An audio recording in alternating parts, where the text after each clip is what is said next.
a la escritura, diga la palabra del Señor. Primera de Corintios, capítulo 2, y estaremos del versículo 6 hasta el versículo 16. Primera de Corintios 2, desde el 6 hasta el 16.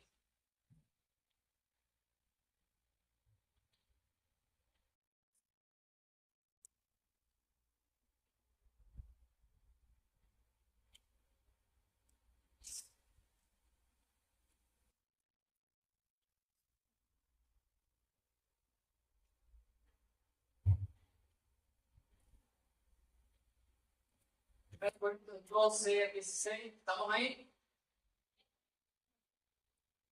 Dice la palabra del Señor. Sin embargo, hablamos sabiduría de los que han alcanzado madurez, y sabiduría no de este siglo ni de los príncipes de este siglo que merecen, mas hablamos sabiduría de Dios en misterio, la sabiduría oculta la cual Dios predestinó antes de los siglos para nuestra gloria, la que ninguno de los príncipes de este siglo conoció, porque si lo hubieran conocido, nunca habían quedado el Señor de gloria. Antes bien, como está escrito, cosas que ojo no vio, ni oído yo, ni han subido el corazón de hombre, son las que Dios ha preparado para los que. Pero Dios las reveló a nosotros por el Espíritu, porque el Espíritu todo lo escudriña aún lo profundo de Dios. Porque ¿quién de los hombres sabe las cosas del hombre sino el Espíritu del hombre que está en él? Así tampoco nadie conoció las cosas de Dios sino el Espíritu de Dios. Y nosotros no hemos recibido el Espíritu del mundo sino el Espíritu que proviene de Dios, para que sepamos lo que Dios nos ha concedido. Lo cual también hablamos no con palabras enseñadas por sabiduría humana, sino con la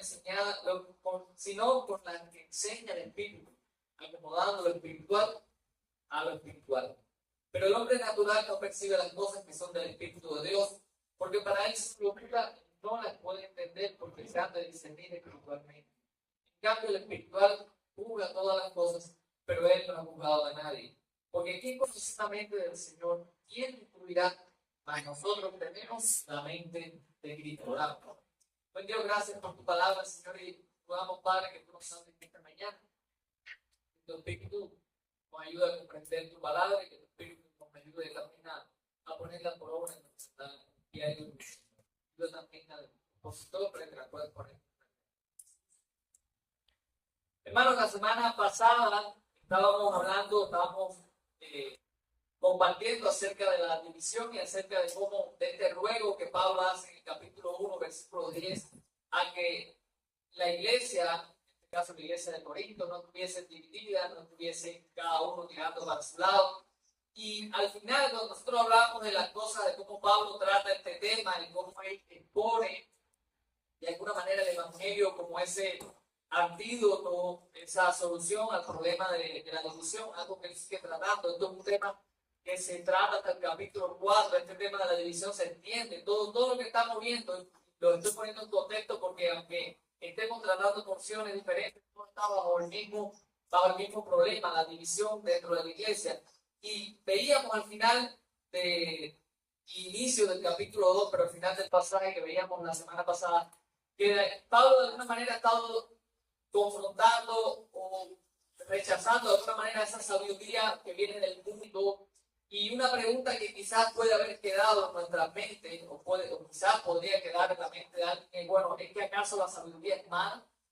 ¿Es que acaso debería la iglesia, para estar bien, para evitar conflictos, divisiones, negarse o negar la sabiduría? Y creo que eso es lo que Pablo ahora contrasta o nos muestra en el pasaje que estamos viendo hoy. Pablo nos dice que si hay una sabiduría que la iglesia debe anhelar, hay una sabiduría que sí es buena para la iglesia, que no es la que tenían los corintios. La que estaban buscando los corintios, ¿qué hacían?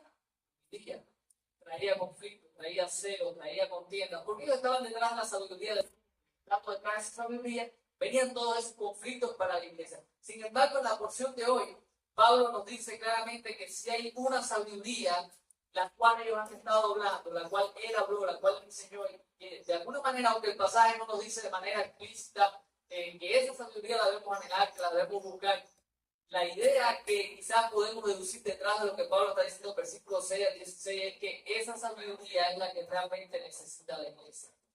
Es una sabiduría que ya está, una sabiduría que, como vamos a ver, el pueblo de Dios disfruta, pero que no necesariamente tiene que estar viviendo hoy.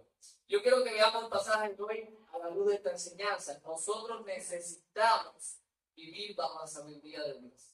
Nosotros necesitamos vivir bajo la sabiduría de Dios. Y quiero que, para que entendamos mejor lo que Pablo está diciendo acá, quiero que veamos el pasaje a la luz de dos verdades que vamos a estar viendo acerca de la sabiduría. La primera de ellas, o esta sabiduría de Dios, la primera que vamos a estar viendo en los versículos 6 al 9, es que esta sabiduría nosotros no la podemos encontrar en el mundo. Lo primero que tenemos que entender acerca de la sabiduría de Dios es que nunca encontraremos esa sabiduría en el mundo. Noten cómo comienza Pablo el versículo 6. Sin embargo, hablamos sabiduría entre los que han alcanzado madurez. Lo primero que está haciendo Pablo es encerrar esa sabiduría en un grupo específico de personas. ¿Quiénes son esas personas? Los que han alcanzado madurez. Entonces usted pensará ahora, bueno, entonces es solamente para la gente madura dentro de la iglesia. La sabiduría está a disposición de todos los creyentes. Cuando Pablo dice los que han alcanzado madurez aquí, en este pasaje, no son personas específicas dentro de la iglesia. Los que han alcanzado madurez son los creyentes en general. Pablo está usando el término los que han alcanzado madurez para referirse al pueblo de Dios, a los creyentes. Lo sabemos porque en este pasaje él está contrastando con los incrédulos. Y más adelante, en el versículo 9 al final, él habla de las cosas que vamos a ir ahí, cosas que Dios ha preparado para quienes, para los que le aman. En cierto sentido, y no quiero que entienda con esto de que todos los creyentes en la iglesia son maduros, no. Como vamos a ver en el capítulo 3, Pablo habla de grupos de personas dentro de la iglesia que no están viviendo en madurez. Le llaman carnales, personas que están comportándose como carnales. La madurez aquí es una cuestión de posición. Es como decir la santidad. ¿Todos los creyentes están viviendo santidad? No, pero todos somos santos. Porque en posición nosotros hemos hechos santos, apartados para Dios. Ahora, que estemos viviendo como santos, eso es otra cosa. Entonces, en un sentido, todos hemos alcanzado madurez. ¿Por qué? Porque tenemos el Evangelio, porque hemos conocido el Evangelio, porque hemos creído. Pero no quiere decir que todos estemos viviendo como personas maduras, o que estemos viviendo como personas sabias, porque esa sabiduría está. Entonces, lo que Pablo ya desde el inicio nos dice, esa sabiduría la hablamos entre los que han alcanzado madurez, y acto seguido nos deja bien claro la imposibilidad de encontrar la sabiduría de Dios en el mundo. Al final, en la segunda parte del versículo 6 dice sabiduría no de este siglo ni de los príncipes de este siglo que perecen. ¿Cuál es este siglo? Este mundo. ¿En qué época? En todas las épocas. Esa expresión este siglo se refiere a este mundo presente, desde siempre. O sea, este siglo hasta que termine la era de la humanidad completamente, hasta que todo acabe, ese es este siglo. Y Pablo está diciendo, esa sabiduría no es de este siglo y no es de los príncipes de este siglo, los líderes, los poderosos, los sabios de este mundo. Y enfatiza que merece. Todo lo mejor que pueda producir este mundo está destinado a perecer, es perecedero. La sabiduría de este mundo pasa, la sabiduría de este mundo termina. Y por eso Pablo enfatiza, la sabiduría de Dios no tiene nada que ver con la de este mundo ni la de los príncipes de este mundo. Más adelante Pablo dice que en el versículo 8, que ninguno de los príncipes de este siglo conoció, porque si lo hubiesen conocido, hubiese pasado. Nunca habrían crucificado a quién? La sacerdote. Hubieron dos grupos de príncipes de este mundo involucrados en la muerte de Cristo. Estaban los líderes romanos, los dos grandes del grupo liderazgo de la época. Todos compaginaron, estuvieron de acuerdo en la muerte de Cristo. De alguna manera, por un momento, un acuerdo para que Cristo fuese crucificado. Si ellos hubiesen entendido la sabiduría de Dios, jamás habrían crucificado al Señor de gloria. Pablo es un ejemplo, en 1 Timoteo 1, 12 al 13, él dice que él fue un perseguidor. Él fue alto a la fe, dio al Evangelio, pero dice que fue por ignorancia. O sea, para los príncipes, Pablo es una persona que sabe entender las escrituras. ¿Por qué? ¿Por qué no la podemos encontrar en el mundo? ¿Por qué no la podemos encontrar con los príncipes de este mundo? Porque Dios ha escogido que esa sabiduría estuviese oculta, fuese revelada. Lo dice en el versículo 7. Hablamos sabiduría de Dios en misterio, la sabiduría oculta, la cual Dios predestinó antes de los siglos para mostrarnos. Esa sabiduría estaba oculta. Y Dios había predestinado, preparado de antemano que esa sabiduría fuese para el pueblo de Dios hoy. pero mientras estuvo oculta. Por eso a veces uno se pregunta, y dice, ¿cómo es posible que los judíos, por ejemplo, estamos hablando no los judíos solamente, porque sean católicos, los judíos que conocen la escritura, no puedan ver, no pueden entender que Cristo es el Mesías prometido? No lo pueden entender, porque esa sabiduría fue velada, fue oculta. Para nosotros es fácil hoy decir, y hablamos, por ejemplo, cuando entrenamos en la predicación positiva y decimos cómo era Cristo del Antiguo Testamento. Para nosotros es fácil, pero entiendan que nosotros estamos en una posición donde ese velo fue quitado. Y nosotros nos es sencillo ir a la Escritura y poder decir, bueno, entiendo que esto apunta a Cristo, entiendo que esta promesa se cumple en Cristo. Entiendo que este rey que está en el Antiguo Testamento está apuntando a rey porque eso estaba oculto, detrás de esos símbolos, imágenes, detrás de esas tipologías, de todas esas cosas que en el Antiguo Testamento estaba ese mensaje oculto. Esa sabiduría oculta que es el Evangelio y que Dios posteriormente reveló para ellos es poder. No lo pueden ver. No hay manera de encontrarlo en el mundo. Es una sabiduría disponible para el pueblo de Dios, como dice el versículo 9, como está escrito, cosas que ojo no vio, ni oído yo, ni han subido en corazón de hombre, son las que Dios ha preparado para los que le aman. Y ese no es el cielo. Este pasaje muchas veces se toma fuera de contexto y se dice que es lo que Dios tiene preparado en el cielo, el celero, funerales y demás. No está hablando del cielo, está hablando de la sabiduría que estuvo oculta, y esa sabiduría ni ojo la vio, ni oído la vio, ni subieron al corazón de hombre, o sea, nadie pudo cumplirse algo como eso. Y esa sabiduría Dios la tiene preparado ¿para quién? Para los que le aman. Entonces, esto es una sabiduría que tú vas a encontrar en el mundo. ¿Y por qué eso es importante? ¿Y por qué eso debería encender un foquito de alerta en el pueblo de Dios? Porque durante muchos años, si algo ha sabido hacer el diablo, es filtrar la sabiduría del mundo en la iglesia. Si algo ha sabido el diablo hacer durante los años, es infiltrar la sabiduría del mundo dentro de la iglesia. Les pongo un ejemplo. Un autor cristiano, yo no sé si todavía vive, Tim LaHaye, no sé si todavía, él escribió novelas que se hicieron después películas. Escribió un libro, creo que por los años 1980 y algo, o había recién nacido, estaba yo cuando él escribió ese libro, creo, titulado Los temperamentos controlados por el espíritu. Ya entiendo que están haciendo así, no sé. Donde él hablaba de 4 tipos de personas, 4 tipos de temperamento: el flemático, el colérico, el sanguíneo, ¿cómo dice el otro? ¿El cuál? Ah, vieron que sí, vieron que sí te lo saben. Este hombre plantea en ese libro que hay 4 tipos de temperamento. Y cuando ese libro se popularizó, tiene retiros cristianos, cursos sobre los temperamentos, talleres, enseñanza, estudio bíblico. Se infiltró de una manera tremenda algo que es completamente antibíblico. Porque eso no es de la palabra de Dios. Porque la palabra de Dios no nos divide en 4 tipos de personas con 4 tipos de temperamentos. Eso lo formuló Hipócrates en el siglo V antes de Cristo. Posteriormente le fueron dando forma. Y Tim LaHaye cogió una enseñanza profana, una enseñanza impía, una enseñanza basada en la sabiduría de los hombres, sin fundamento bíblico ninguno. Le puso un nombre cristiano y le puso un título que termina temperamento controlado por el espíritu. ¿Qué? La idea de que el espíritu nos controla, del espíritu está genial, pero la idea de los temperamentos no está genial. Muchos años se quedó. Y por muchos años las personas pueden decir, no, el problema es que es colérico.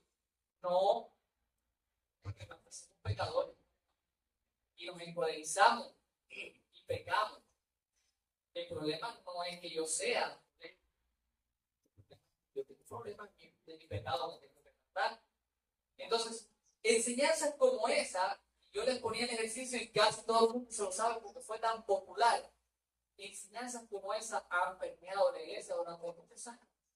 Y esa es la sabiduría del mundo, no es la sabiduría de Dios, es la sabiduría del mundo dentro de la iglesia. Y la iglesia tiene que entender, yo creo que hoy es la enseñanza principal que tenemos que sacar de esta primera parte del pasaje, que si la sabiduría de Dios tú no la encuentras en el mundo, tú tienes que tener mucho tacto con qué es lo que está entrando o de dónde estás bebiendo, dónde estás consumiendo esa sabiduría, porque puede ser que estés consumiendo la sabiduría del mundo y no la sabiduría de Dios. Entonces, todas las cosas, porque el diablo es astuto, muy astuto, todas estas cosas entran con un cambio de nombre.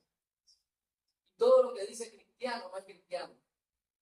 Y todo lo que mencione aspectos cristianos no es cristiano. Entonces nosotros tenemos que saber discernir, tenemos que ser sabios en cuanto a qué estamos recibiendo, qué estamos dejando entrar. Porque muchas veces, ante las necesidades que tenemos, ante las cuestiones que tenemos, porque todos tenemos conflictos, queremos resolver problemas de matrimonio, queremos aprender a nuestros hijos, queremos aprender de cómo desempeñarnos financieramente, queremos aprender muchas cosas de la vida diaria, que el mundo está lleno de mucha sabiduría mundana para el pueblo de Dios, y que muchos, a veces por ignorancia, y no sé hasta qué punto por ignorancia, por interés, por conveniencia, toman esta sabiduría, las vistas del cristianismo se las da al pueblo de Dios, y muchas veces el pueblo de Dios recibe todo esto. Liderazgo, la cantidad de libros de liderazgo con enseñanza mundana que hay es mucho. Los libros de crecimiento, de cómo hacer crecer una iglesia, están llenos de principios mundanos. Porque el principio más básico para que crezca una iglesia es que Dios es el que la hace crecer, ahí no hay más nada. Es Dios el que hace crecer una iglesia. Lo que hace la iglesia es mantenerse fiel al Señor. Y el Señor la hace crecer. Pero cuando tenés un libro de crecimiento, vas a ver muchos consejos. Como por ejemplo, que la iglesia tiene que estar cómoda, que tiene que hacer esto, que tiene que hacer lo otro, que hermano, todo eso se vivía en el mundo. Pregúntele al hermano que vino hace poco, que predicó acá puertorriqueño, cómo su iglesia se esfuerza, tiene climatización, café rico, como que tenemos nosotros, con todas las cositas, con las cremitas, y la gente no va. Porque tú no puedes tomar la sabiduría del mundo y traerla al pueblo de Dios. No está ahí. Entonces debemos ser conscientes de eso. ¿Qué puedes hacer? ¿Qué consejo te doy? Si no sabes si te cuesta trabajo, acércate a cristianos maduros. Compártele lo que estás leyendo. Pregúntale qué puedes leer, qué no puedes leer, qué puedes escuchar, qué no debes escuchar. Porque de esa manera, acercándote a hermanos maduros, acercándote a hermanos que conocen quizás un poquito más, que han caminado más en la fe, puedes quizás tener un poquito más de discernimiento o adquirir un poco más de discernimiento para ver qué es lo que estás viendo, qué es lo que estás leyendo, qué es lo que estás consumiendo, de qué sabiduría estás bebiendo. ¿Ven? Entonces, en primer lugar, la sabiduría de Dios no la vas a encontrar jamás en el mundo. No la busques en el mundo porque ahí no la vas a encontrar. Ahí puedes encontrar muchas otras cosas buenas. Si vas a hacer un trabajo para ingeniería, busca una gente del mundo que sepa para ingeniería. Pero eso no es otra cosa. Pero si tú necesitas sabiduría para la vida, sabiduría como creyente, sabiduría para el pueblo de Dios, ahí no la busques porque ahí no está. ¿Dónde está la sabiduría? Donde el pueblo de Dios encuentra la sabiduría. Eso es lo que Pablo nos muestra a partir del versículo 10 y hasta el versículo 16, donde él nos muestra que esta sabiduría ha sido revelada por quién? Por el Espíritu. Esta sabiduría ha sido revelada por el Espíritu. Él hace un contraste en el versículo 10. Pero Dios nos la reveló a nosotros por el Espíritu. Pablo está dejando o mostrando la imposibilidad de poder entender o recibir la sabiduría de Dios si Dios no la revela a través de su Espíritu. Es a través del Espíritu que Dios ha revelado esa sabiduría. Y Pablo nos muestra varias cosas, de alguna manera, para que entendamos por qué tiene que ser así. Dice Pablo, porque el Espíritu todo lo escudriña, aún lo profundo de Dios. Sigue diciendo Pablo, porque ¿quién de los hombres sabe las cosas del hombre sino el Espíritu del hombre que está en él? Así tampoco nadie conoció las cosas de Dios sino el Espíritu de Dios. Una pregunta, ¿quién te conoce mejor que tú mismo? Bueno, por supuesto, Dios. Del plano humano, de las personas que te rodean, ¿quién te conoce mejor?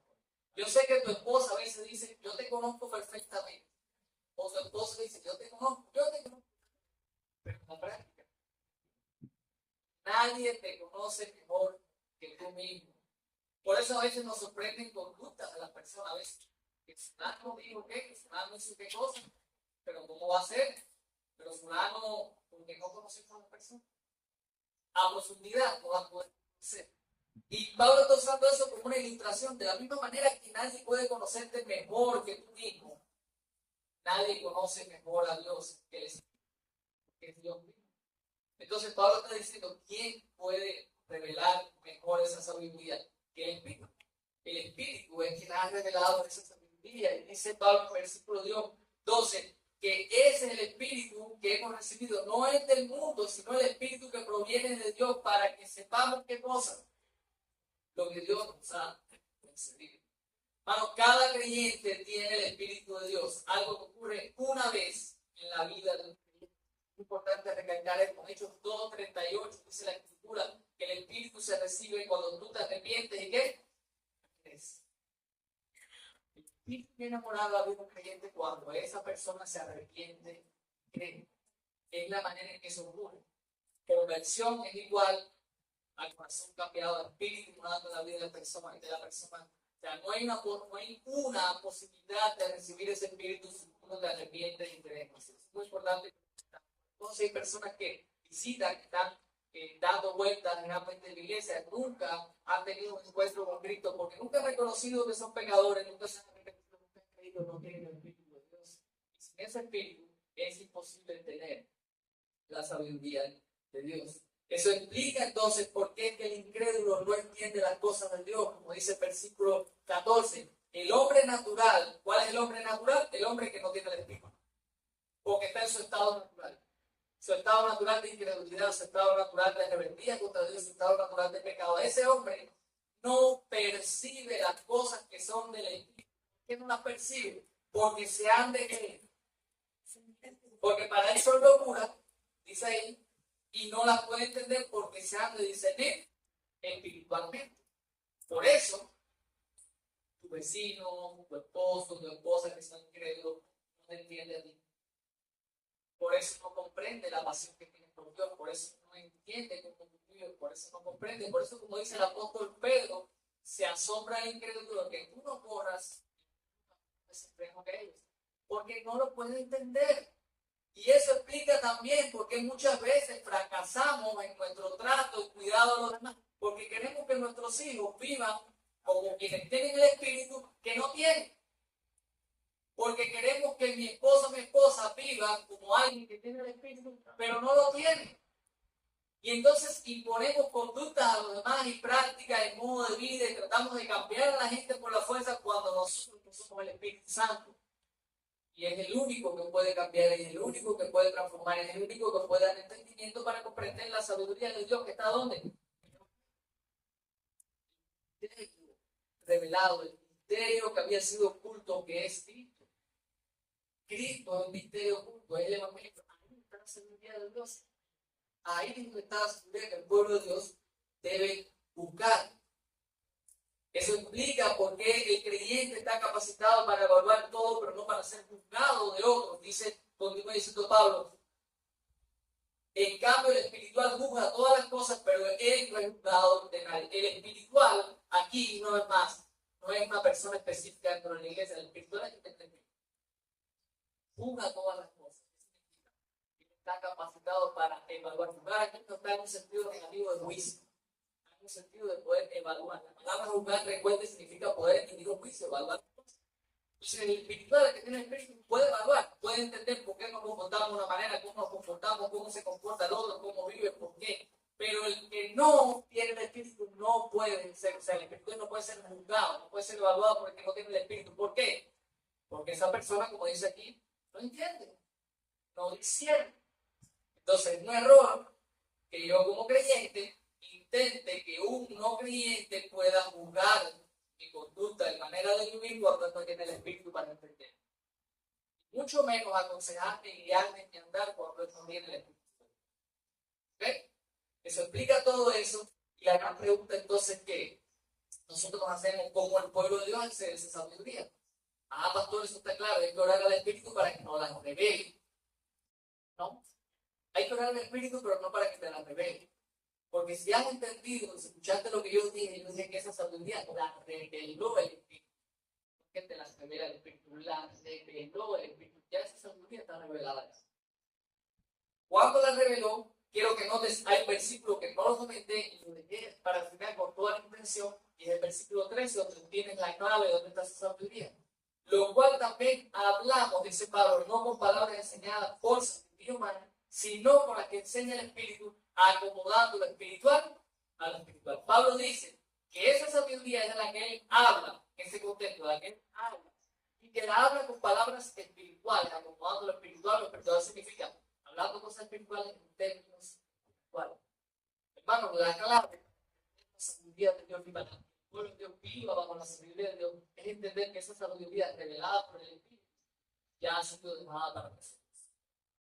Yo creo que eso lo tengamos claro, porque Pablo en este pasaje está hablando, está defendiendo de alguna manera también su ministerio, y está diciendo que él no está hablando sabiduría de hombre. Ya lo había dicho en el capítulo anterior, no hablaba de sabiduría humana, ahora está diciendo sí hablo, y lo repite ahora que estamos hablando de una sabiduría entre lo que ha alcanzado madurez, una sabiduría que nos dejó el Espíritu, una sabiduría que reveló el Espíritu. Entonces, donde tú encuentras esa sabiduría es lo que esos apóstoles, tanto Pablo como los demás apóstoles, dejaron para el pueblo de Dios, las Escrituras. Aquí está el Evangelio revelado para nosotros, con todas sus implicaciones, con todo lo que significa vivir a la luz de ese Evangelio. Si yo como iglesia o como persona quiero hoy recibir y crecer en la sabiduría de Dios, yo tengo que ir a ese mensaje donde hombres a los cuales Dios reveló su sabiduría dejaron esa sabiduría plasmada para nosotros.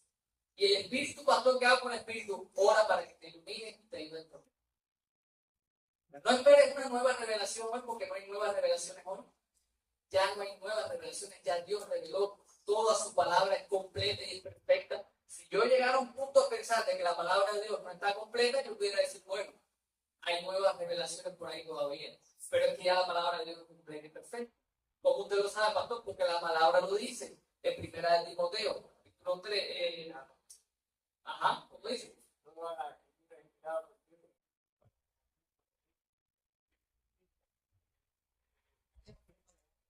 Preparado para toda buena obra. Da lugar eso a algo más. Da lugar eso a necesitar algo más. Es completa, suficiente, perfecta para que el hombre de Dios sea perfecto, enteramente preparado para toda buena obra. Si yo creo lo que la Escritura dice, yo no puedo pensar que yo necesito otra nueva revelación para tener algo que ya la Escritura no dice. Pero yo sí necesito entender que el Espíritu sigue obrando para iluminar mi entendimiento y comprender lo que Él ha revelado. Como decía David en Salmos 19:18, abre mis ojos y miraré las maravillas del Rey. ¿Qué es lo que hace el creyente? Orar por iluminación. Pedirle a Dios que le ayude a comprender. Pedirle a Dios que le ayude a entender, porque no hay manera de comprender las Escrituras sin la guía del Espíritu. Martín Lutero dijo, no podemos entender la Biblia mediante el simple estudio o talento. Debemos contar con la presencia del Espíritu Santo. El incrédulo puede leer, el incrédulo puede comprender intelectualmente lo que dice usted perfectamente. Puede hacer un análisis gramatical mejor que el que puede hacer tú, pero no puede entender a un nivel espiritual, comprender realmente lo que se implica, llevarte a vivir de una manera diferente sin la obra de Dios. Ese entendimiento real, profundo, verdadero, lo da el Espíritu. Así que la enseñanza, hermanos, es clara. Nosotros debemos profundizar, abundar en nuestro entendimiento de la Escritura. Necesitamos pasar tiempo regularmente por la palabra de Dios. Es imposible que tú puedas crecer, es imposible que tú puedas madurar, adquirir esa sabiduría de Dios si tú no pasas tiempo con la Escritura. Si tú no lees la palabra, si pasan los días, si pasan las semanas, si pasan, no tocas la Biblia. Si tú vas a la Biblia quizás una vez, cada cierto tiempo a leer un versículo, una promesita, un post que alguien subió en Facebook en el estado del WhatsApp, no vas a crecer en sabiduría. Sin embargo, el mundo sí te está bombardeando con su sabiduría todos los días del mundo. Desde que te levantas y abres tu teléfono, abriste el Facebook, ahí está la sabiduría del mundo inyectada directamente en tu cabeza, inyectada en tu corazón, ahí a pulso. Pero no tenemos tiempo para leer las Escrituras, no tenemos tiempo para estudiar las Escrituras y mucho menos para oírlas. Porque no se trata solamente de leer la Escritura, no se trata solamente de estudiar la Escritura, se trata de aplicar y vivir la Escritura. Ahí está la verdadera sabiduría. Y ese es el gran problema de muchos creyentes que leen, estudian, pero no viven nada, pero no aplican nada. Entonces hay un ancianito que nunca estudió, que tiene solamente 9º grado, que entiende 2 cositas nada más en la Escritura, pero esas cositas las vive. Ese es más sabio que tú, que conoces la Biblia de Génesis hasta Apocalipsis. No vive nada de eso.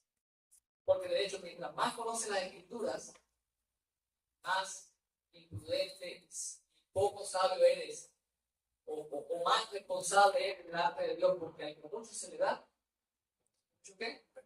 Se le da nada. Entonces, un pueblo que quiere crecer en la sabiduría, esa sabiduría que necesitamos, esa sabiduría que viene de Dios, tiene que acudir al lugar donde el Espíritu ha revelado esa sabiduría en las Escrituras, y bajo la iluminación de ese Espíritu debe someterse a esa palabra y debe crecer en el conocimiento, en la meditación de ella, debe vivir a la luz de ella. Ahí está la verdad del Señor.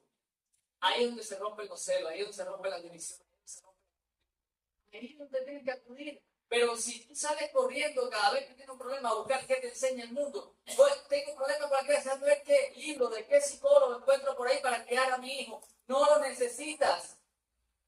No lo necesitas. Perdona que te lo diga, sé que el mundo te va a decir que sí, pero no lo necesitas. Necesitas las Escrituras, necesitas el Espíritu de Dios. En la Escritura está lo que necesitas. En la Escritura está lo que necesitas para que tu matrimonio florezca. En la Escritura está lo que necesitas para que tú crezcas como persona. No, voy a ir a un psicólogo porque tengo problemas con mi carácter. No, en la Escritura está lo que necesitas. Y tienes el Espíritu de Dios para que trate contigo, para que te lleve a cambiar, a vivir como Dios espera que tú vivas. Hermanos, crecer en sabiduría no es complicado. Lo que nosotros hemos dejado de hacer. Entonces, si quieres saber de algo, alguien te dice, vamos a la Escritura, sí, pero ¿qué más puedo hacer? ¿Qué más me recomienda? ¿Qué libro me recomienda? Necesitas más libros. No busques porque le estás dando la puerta de entrada a la sabiduría del mundo. No necesitas más, es perfecta, es suficiente. El Espíritu que la reveló es el Espíritu que conoce perfectamente a Dios. Y es el mismo Espíritu que está en ti para iluminarte y capacitarte para ponerla por obra. Tú no necesitas. Hermano, en cierta ocasión, había en un museo, no sé si han escuchado tu historia en otras ocasiones, pero había en un museo una exposición de un violín de Stradivarius. Todo eso valorado en millones de dólares. Pero el que no conoce de música, Leandro después le puede explicar. El que no conoce de música pasaba, ni siquiera se le echaba un tazo, algo rústico, nada interesante. Solo una persona se paró delante del violín, se deleitó, casi lloró al ver el violín porque conocía y comprendía el valor de ese violín. Hermano, el mundo nunca va a apreciar la sabiduría de Dios en el Evangelio. La puede mirar, pero para él es algo insignificante. Como dice el texto, locura. Algo que no se comprende, algo que no puede ser. Solamente un creyente aprecia, valora la sabiduría que hay en el Evangelio. Pero la iglesia tiene que vivir a la luz de esa sabiduría, porque de nada nos sirve apreciar y entender la sabiduría que hay en el Evangelio si la iglesia no vive esa sabiduría. Yo creo que parte de lo que vamos a estar viendo en Corinto es cómo, de alguna manera, Pablo va a estar animando constantemente a la iglesia. Aunque no se lo diga de manera directa, como estoy diciendo yo, ya quizás interpretando un poquito más, él va a estar animando a que esa sabiduría que tiene el Evangelio sea puesta en diferentes conflictos, áreas y problemas que presenta la iglesia. De esa manera la iglesia puede lidiar con esos conflictos, con esas situaciones. Así que el anhelo y el deseo que creo que puede estar en la mente del apóstol en este pasaje, que esta iglesia aprecie, más que lo que aprecia o buscaban la sabiduría de los hombres, aprendieran a valorar la sabiduría de Dios, el Evangelio, la sabiduría que el Espíritu reveló para ellos, que vivieran a la luz de esa sabiduría. Padre bueno, gracias porque tú nos has dado tu Espíritu que nos capacita, que ilumina nuestro entendimiento, tu palabra para deleitar, para vivir, ayúdanos cada día a ser conscientes de esta realidad ayúdanos también a ser sabios, a entrar en nuestras vidas, sabiendo que mucha de la sabiduría de este mundo se filtra, la usa para tradicionalmente dañar la unidad del pueblo de Dios, dañar nuestra confianza, dañar nuestra relación con Dios. Ayúdanos para nosotros poder ser conscientes de estas cosas, para ser una iglesia que ame la sabiduría que viene de excelente.